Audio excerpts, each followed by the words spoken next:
Olá, gente, estamos de volta aqui para poder discutir então quais vão ser os atos que vão levar ou que vão fazer essa reforma papal acontecer, como que isso vai influenciar ou ser acolhido, acatado por esses diversos personagens, por esses jogadores aqui dessa nossa relação, ou seja, as autoridades feudais, as pessoas todas que estão sujeitas a essas autoridades, a esses membros religiosos que vão ter pessoas que vão ser a favor desse grupo que pretende essa autonomia, vão ter indivíduos que não necessariamente estão muito preocupados com isso e aqueles que vão ser contrários a essa tentativa de autonomia. Então, o nosso cenário basicamente é esse.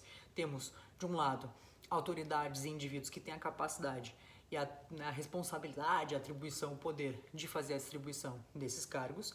Temos um grupo de indivíduos que se entendem donos ou se entendem, enfim, os mais relativos, os mais aproximados do que seriam esses cargos religiosos e não se sentem muito confortáveis com todas as indicações de cargos que são feitas, porque acreditam que realmente isso é uma moeda de troca entre senhores feudais e muitas famílias ou grupos sociais.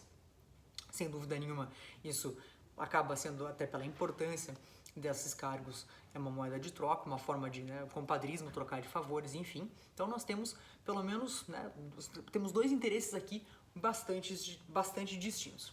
Muito bem. Dentro desse cenário, então, nós temos, sempre muito claro, a autoridade religiosa, volto a dizer, ela não é organizada, ela não é centralizada, a gente não tem um cristianismo muito claro, muito bem definido, ainda que existam aí organizações mais ou menos pré-determinadas. Mas o ato que vai fazer tudo isso ganhar uma nova proporção e gerar efetivamente um conflito vai ser a emissão desse ditado papal, dessa ordem. Bom, essa ordem, esse ditado papal, ele é basicamente um conjunto de 27 propostas, 27 itens que vão descrever a autoridade do Papa e a autoridade eclesiástica religiosa. A gente já vai descrever melhor quais são esses elementos, mas para a gente poder entender a influência disso ou qual é o poder disso, vale a gente pensar outros dois elementos anteriormente. Bom, essas 27 propostas, elas não são todas relativas à autoridade ou à discussão de autoridade senhorial. Vão ter discussões que vão ser essencialmente religiosas, essencialmente de natureza, enfim, espiritual, de rituais, e boa parte delas também vai ter uma discussão de natureza política. Então, só o fato da gente ter um documento que une essas duas coisas já demonstra o quanto esses elementos eles eram misturados nesse momento. E também existe um outro cenário ali, um outro elemento, ou outros elementos que acontecem em torno desse ditado, desse ato jurídico, que explicam um pouco qual que vai ser a importância disso e qual que é a necessidade que esses indivíduos religiosos tinham de tentar definir a autonomia deles. Esses membros dessa ordem ali do sul da França, que já está mais ou menos organizada cerca de 100 anos antes desse Papa se tornar o Papa, no caso, que vai ser o Gregório VII, e o Debrando, quando é indicado o Papa, ele recebe, ele atribui-se ao nome de Gregório, ele vai ser o sétimo, então ele, enfim, Gregório VII, por isso que o nome da reforma é Reforma Gregoriana. Bom, esse indivíduo, ele faz parte de uma série de ideologias religiosas que se desdobram não só em rituais espirituais, mas também em circunstâncias que hoje para nós são bastante bem definidas da vida civil. Um deles é a proibição ou a condenação da possibilidade de casamento dos membros religiosos. Já vou discutir melhor qual a influência disso. E a venda de cargos. Quando a gente fala venda de cargos, vocês devem talvez lembrar de um elemento que é bastante comum a gente ver ou ouvir falar no mundo medieval, que era a venda de coisas sagradas ou troca de coisas sagradas e relíquias. Na verdade, ou de uma maneira geral, membros religiosos eram desfavoráveis à troca de elementos sagrados ou coisas, ou relíquias ou elementos dessa natureza, porque se entendia que isso saía do controle ou da tutela de indivíduos que supostamente são mais habilitados para cuidar disso. Então vamos imaginar, se eu vendo ou se eu faço uma troca de um objeto sagrado para uma pessoa que não é necessariamente um membro religioso, eu estou entregando uma coisa que é muito importante para mim e para o meu grupo, para uma outra pessoa que não necessariamente vai dar a importância necessária para isso. Então a gente tem uma primeira relação moral aí de tradição, mas isso também se desdobra especialmente nessa venda de cargos ou troca de favores. Então eu vou imaginar a sua baronesa aqui da região norte de Curitiba e eu tô querendo, enfim, favorecer alguém que eu conheço, um parente meu, enfim, e distribuo ou entrego para essa pessoa o título de bispo, de cardeal, de padre da minha comunidade. Ou seja, esse indivíduo, essa pessoa, vai ter a atribuição, a capacidade de dizer quem é casado, quem é pai de quem é filho de quem, como que vão estabelecer os rituais, enfim, uma série de coisas de natureza espiritual e também de vida cotidiana. É óbvio que essa pessoa vai ter um poder, uma influência bastante grande na comunidade. Se ele não é necessariamente um membro religioso, um estudioso disso, uma pessoa muito conectada com essa espiritualidade, ele vai ser só um passador de papel, né? Tipo um cartorário, algo que é bastante de procedimental. Mas membros religiosos, ao ver essa pessoa, vão se sentir incomodados, porque eles gostariam, obviamente, que fosse alguém mais próximo da tradição deles. Esse é o ponto de conflito que nós temos aqui. Essas pessoas religiosas ou tradicionalistas vão entender essa minha entrega de cargo para essa pessoa que eu quero favorecer realmente como uma venda, uma troca de favores. E é isso que é bastante condenável. Com relação ao casamento dos membros religiosos, a gente pode ter inúmeras discussões aqui de ordem teológica, de ordem religiosa, ritualística. A gente não está discutindo teologia aqui, nós estamos olhando a perspectiva jurídica política nesse momento. E a questão aqui é bastante simples. Entende-se que os casamentos de membros religiosos é uma das muitas ferramentas de troca de favores. Ou seja, eu posso eventualmente casar um membro religioso com alguém da minha família, porque eu não quero mostrar muito que eu estou tentando favorecer essa pessoa. Mas eu faço ali aquele arranjo, né, aquele compadrio, que é bastante típico das relações maritais, enfim, nesse momento. Então, o casamento, ele é uma circunstância bastante relevante nessa troca de interesses. Então, esse grupo de religiosos localizado ali no sul da França é bastante crítico dessas duas circunstâncias, essa troca de favores, especialmente condicionada pelo casamento. Então, isso já demonstra e dá uma intuição do quanto elementos que são jurídicos, políticos, contextuais, em um determinado momento e espaço, vão ter desdobramentos religiosos ou de natureza e influência moral futuramente. Bom, esse é o cenário todo e vamos então olhar com um pouco mais de cuidado o que é esse ato, esse ditado que o Gregório VII vai estabelecer. Eu tenho aqui uma colinha para poder me localizar, porque são alguns pontos interessantes e só para a gente ter uma ideia.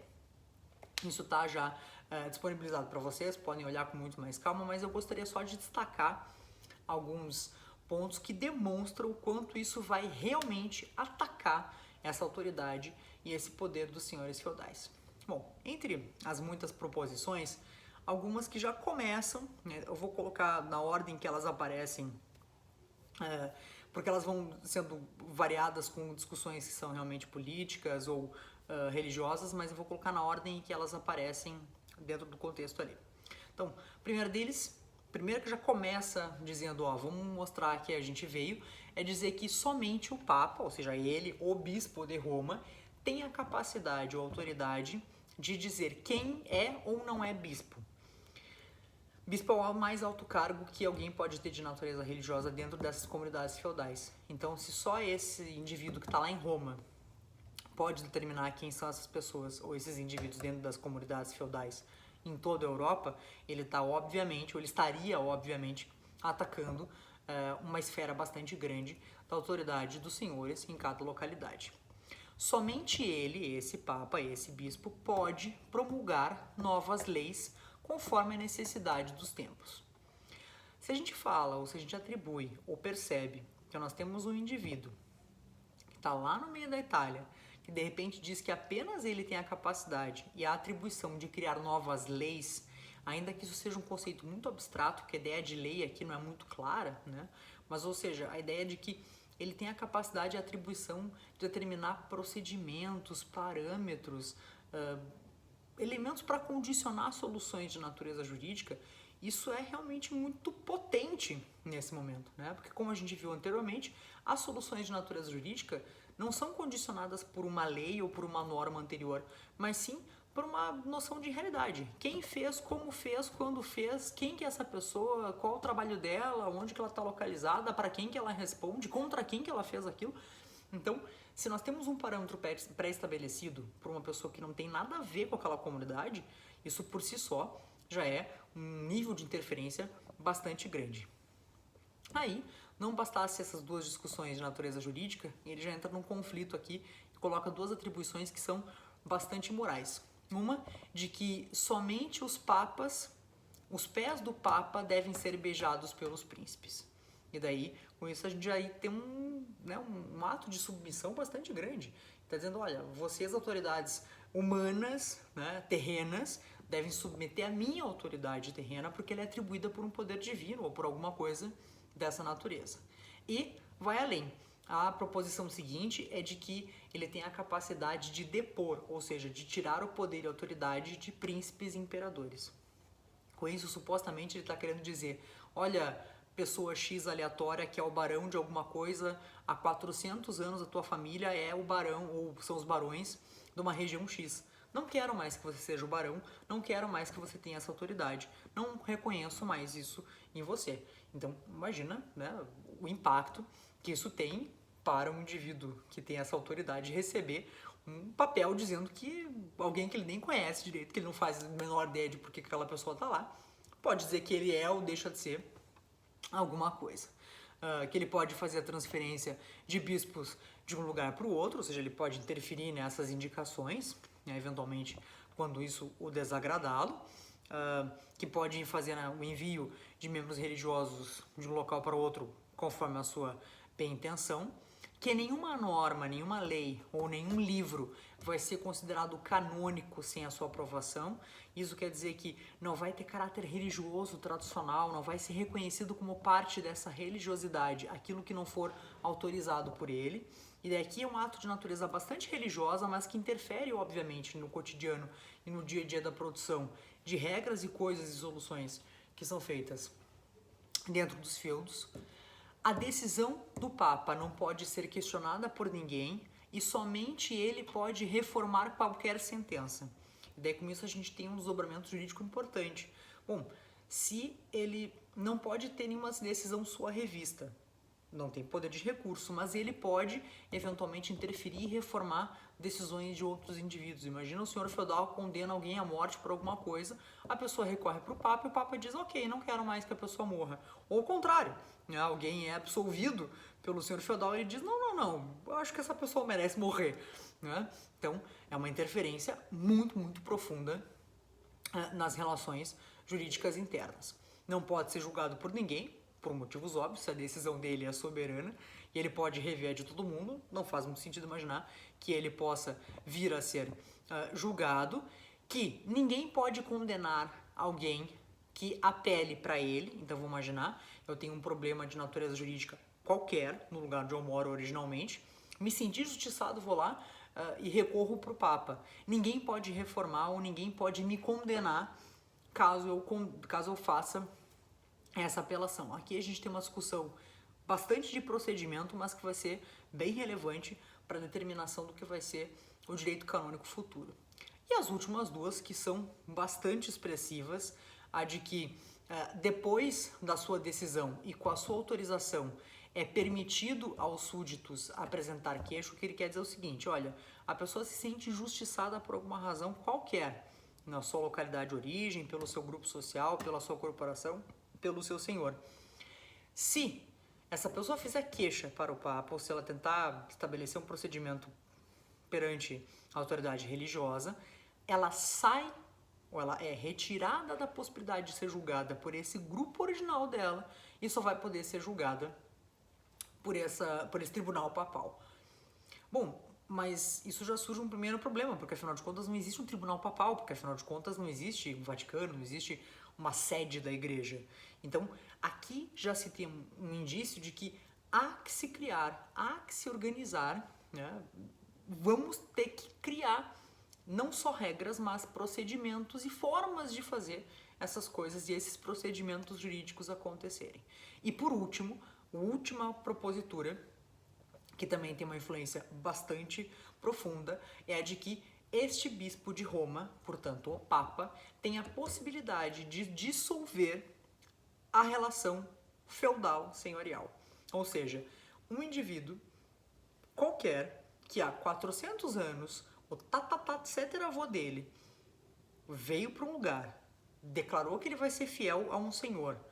Então vamos imaginar, eu hoje sou súdita, sou serva de uma pessoa X, porque meu tatatatseteravô há 400 anos jurou fidelidade para o tatatatseteravô dessa pessoa, que é o meu senhor. Então esse vínculo não se dissolve, ele é feito, nunca mais vai se dissolver. Se o Papa diz que ele pode dissolver isso, significa que eu não só tenho a possibilidade de sair dessa tutela, dessa autoridade, posso me deslocar desse local e posso estabelecer compromisso com outros indivíduos. Ou seja, eu posso mudar a minha natureza. Eu posso deixar de ser, por exemplo, ferreira na região de Canterbury e resolvo ser padeira lá na Bavária. O meu sonho é ser... Né, a gente está falando aqui em sonho, que é claro que é uma relação muito precária, mas a possibilidade de se dissolver essa relação feudal, ela é, sem dúvida nenhuma, um dos elementos mais brutais de agressão e violência a essa autoridade. Porque quem você é submetido a esse tipo de poder, ele é muito grande, é o elemento que fundamenta, que é o elo, que é o que dá a base de toda essa sociedade, de toda essa corporação, de toda essa organização. Bom, o Papa faz isso, manda para todos os senhores feudais. É claro que isso vai ser acolhido por alguns, vai ser ignorado por alguns e vai ser contestado por vários outros tantos.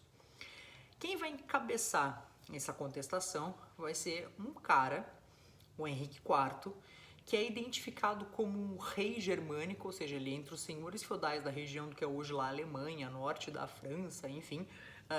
Esse indivíduo é considerado um grande senhor feudal e ele agrega as vontades de muitos senhores feudais e também de muitos membros religiosos que são indicados por essas pessoas. Bom, esse indivíduo recebe esse ditado e fala: ok, muito obrigada, não gostei, não aceito, não reconheço esse cara, não reconheço isso que ele está falando. Só que nós temos um problema. O Papa, esse bispo de Roma, a hora que ele pega e fala: olha, quem não reconhecer isso que eu estou falando, os membros religiosos que não reconhecerem isso que eu estou dizendo, não poderão mais exercer atos religiosos. E daí as pessoas que não reconhecem ele vão dizer: ok, eu também não te reconheço, então ninguém reconhece ninguém, cada um segue na sua. Só que ele tem um grande trunfo. Os servos, os súditos, as pessoas comuns que têm as suas vidas condicionadas por esses rituais e precisam de todas esses serviços e essas estruturas para saber quem elas são, a quem elas são conectadas, que parte de família elas são, quais são as atribuições de trabalho delas. Eles precisam que o reconhecimento desses cargos seja claro. Porque imagina você descobrir que o bispo que celebrou o seu casamento não é um bispo reconhecido pelo Papa, portanto o seu casamento não existe do ponto de vista jurídico, legal, religioso, afetivo. E daí, por mais que você possa pensar que isso não faz muita diferença na vida das pessoas, isso faz toda a diferença. Porque, como a gente já viu anteriormente, esses atos de rituais, de vida religiosa, de vida cotidiana, eles não são separados, eles são todos conectados.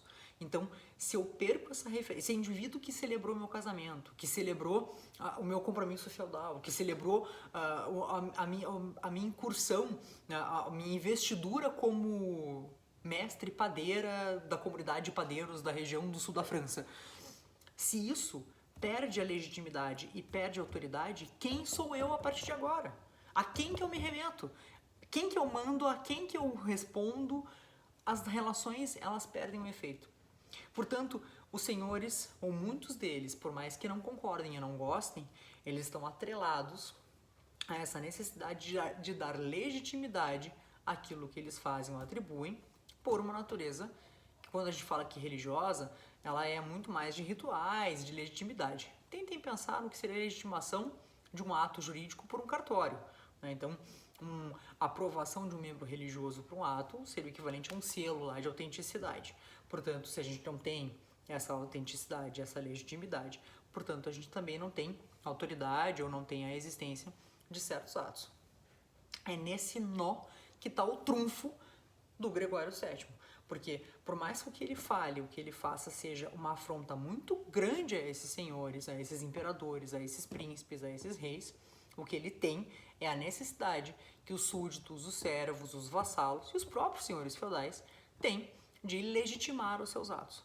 Portanto, o que nós temos aqui é uma virada de jogo, não tanto porque a autoridade religiosa tivesse um poder em si, mas ele joga com algo que naquele momento é muito essencial e é o elo de conexão entre todos esses indivíduos. Bom, se a gente tem um conflito dessa natureza, o resultado disso vai ser um conflito armado. O que vai acontecer é que esses aliados do Henrique IV vão montar exércitos para tentar derrubar o Papa. E aliados dessas autoridades religiosas vão fornecer exércitos, porque afinal de contas o Papa não é rei, não é dono de ninguém, vão fornecer exércitos para também combater esses indivíduos. Só que a gente não tem uma luta de um país ou de um lugar com outro. Nós temos uma briga de ideias. Então, vamos imaginar numa região lá qualquer no norte da Itália, vai ter um senhor feudal que é a favor do Papa e outro que é contra. E daí cada um vai ter o seu exército, as pessoas se encontram, estão se deslocando de um lugar para o outro e eles vão entrar em conflito.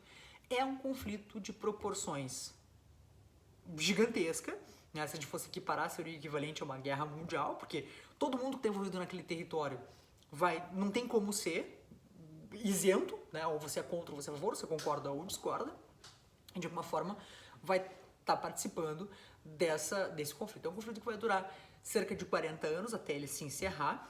Chama atenção o fato de que nem o Gregório nem o Henrique IV vão estar vivos no momento em que se encerra esse conflito. Então ele vai ser firmado a paz, né, por outros indivíduos que vão ser sucessores, né, nessa relação, tanto de natureza religiosa quanto de natureza senhorial feudal.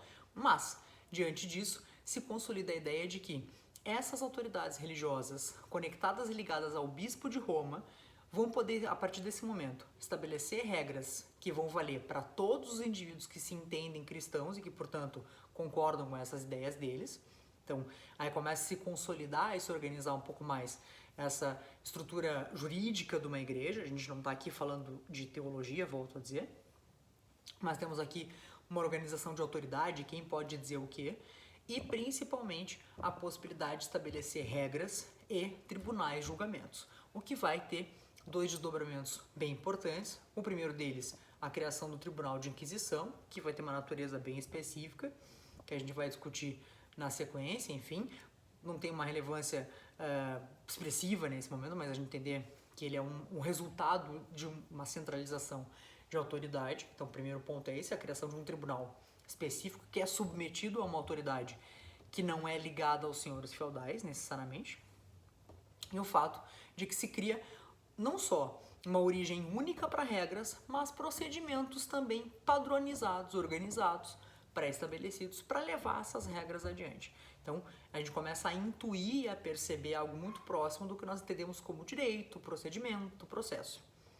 É esse caldo, toda essa organização, que vai ser o cenário, o substrato, o elemento, ponto, terreno, que vai dar subsídio, base, fundamento para a criação do direito moderno, ou seja, daquele direito, daquela organização, aqueles procedimentos, aquele sistema de regras que vai ser muito próprio, muito típico e muito facilmente identificável lá nas grandes monarquias europeias que a gente observa, né, aqueles grandes impérios, os grandes reinos do mundo moderno. Então, a identificação do que vai ser França, Inglaterra, Portugal, Espanha, enfim. Então, esse cenário de produção jurídica vai usar como modelo essa estrutura pré-estabelecida a partir do direito canônico, ou seja, quando a gente fala em direito canônico, a gente está falando em produção de regras a partir de uma autoridade religiosa, procedimentos pré-estabelecidos, um tribunal, uma organização, né, um grupo de autoridades e indivíduos com procedimentos para chegar a soluções jurídicas e conectadas a esse indivíduo, essa autoridade religiosa. Para encerrar esse raciocínio e para a gente não se alongar muito mais, só um outro aspecto que é bastante importante e que é também ato do Gregório VII e que vai se conectar diretamente com o que a gente vai falar na sequência. Para que ele possa ter legitimidade, porque claro, não podia contar só com essa moralidade, com o pessoal concordar ou discordar com ele, uma coisa muito importante que ele vai fazer é incentivar o estudo de textos jurídicos. E por textos jurídicos vão ser normas produzidas pela própria igreja ou todas e quaisquer regras que possam ser encontradas do passado do Império Romano. Ou seja, tudo aquilo que de alguma forma for encontrado e que de alguma forma puder ser conectado com uma origem de um direito romano, vai ser considerado objeto de estudo e, portanto, vai legitimar esse poder da igreja. E aqui a gente começa a ter um iniciozinho ali, um spoilerzinho, né? Um começo de fio de conexão de onde, quando e como que o direito romano vai ganhar importância e como que ele vai ser resgatado, qual que vai ser essa origem desse monumento que vai ser considerado o direito romano.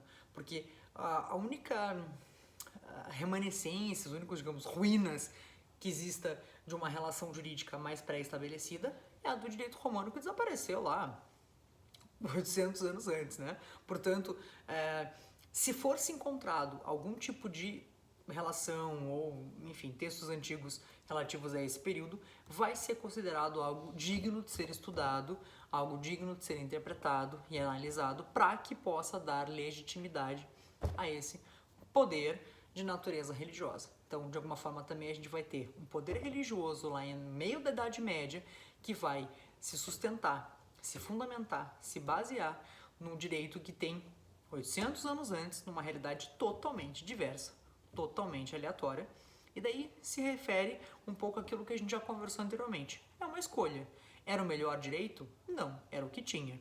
Era o que a gente tinha de natureza de documento naquele momento.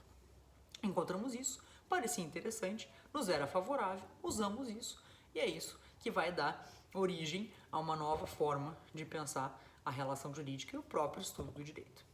Certo? Espero que a gente tenha conseguido deixar um pouco mais claro essa relação. É um conjunto de fenômenos que não é muita coisa, mas que envolve muitos elementos, né? Não deixe de fazer a leitura do texto. A gente tem aí, vou deixar disponível para você, já está ali o ditado papal. Não deixem de tirar as dúvidas. A gente conversa melhor na sequência. Sempre que precisarem, a gente melhora nessas relações. Tá bem? Nos encontramos na sequência. Uma excelente semana para todos vocês e nos encontramos na próxima. Até!